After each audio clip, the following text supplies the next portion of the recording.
Lorsque Adam demeurait en Éden, l'esprit qu'il avait reçu du Créateur gouvernait son âme, intelligence, pensée, volonté, et pénétrant celle-ci, atteignait et influençait la prison d'argile, le tabernacle terrestre, le corps.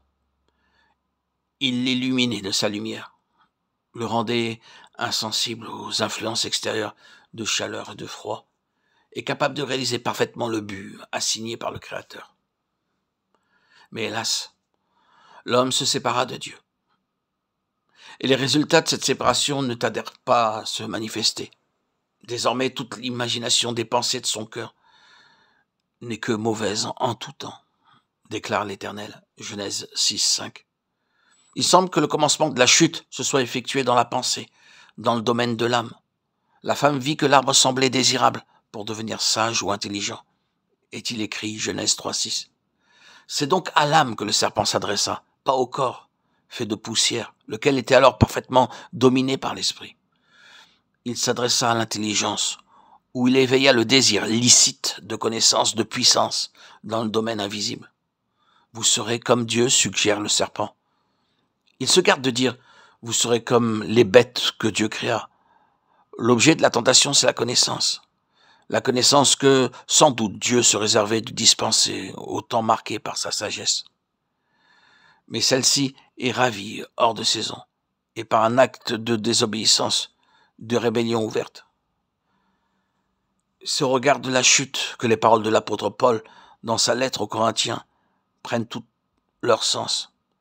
La prédication de la croix, dit-il, est la puissance de Dieu pour détruire la sagesse des sages. Comme le péché est entré dans le monde par le chemin de l'intelligence, le salut vient par la croix, qui détruit la sagesse humaine corrompue. Car la prédication de la croix, celle d'un Christ crucifié, est folie pour l'homme. 1 Corinthiens 1, 18, 25. Et un peu plus loin, l'apôtre ajoute, si quelqu'un de vous pense être sage, qu'il devienne fou pour devenir sage. Car la sagesse de ce monde est folie aux yeux de Dieu. 1 Corinthiens 3, 18, 19. Ève tomba en cédant au même ordre de tentation qui provoqua la chute de Satan. Les paroles de Lucifer, « Je serai semblable au Très-Haut », révèlent suffisamment le but qu'il poursuivait. Ésaïe 14, 13, 14. Et c'est en suggérant à Ève la possibilité d'acquérir quelque chose de supérieur à ce qu'elle avait déjà qu'il la séduisit. Limitée par un corps d'argile, elle avait une âme susceptible d'apprécier la connaissance et capable de se développer avec l'aide de l'esprit. Le tentateur le savait, et c'est dans ce domaine qu'il a agi. L'acte de désobéissance brisait immédiatement la communion entre le Créateur et la créature. Mais ce ne fut que par la suite que se manifestèrent tous les résultats de la chute, et que se révéla toute l'étendue de celle-ci.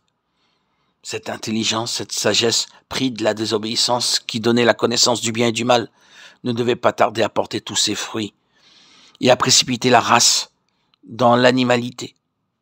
Et l'élément inférieur, le corps que l'homme possède en commun avec la bête, prit rapidement le dessus. C'est alors que Dieu, voyant l'humanité courir à la ruine, dit « Mon esprit ne contestera point ou n'habitera point dans l'homme à toujours, car dans son égarement il n'est que chair. » Genèse 6, 3. Et il ramena les années de l'homme à 120 ans, de sorte que non seulement la mort a régné sur Adam, mais aussi sur tous ses descendants.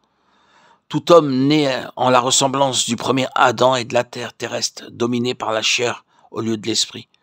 Et l'âme qui est le siège de la personnalité, Luc 9, 23, est naturellement l'esclave de la chair. Elle est dominée par la vie terrestre, au lieu d'être la servante de l'esprit.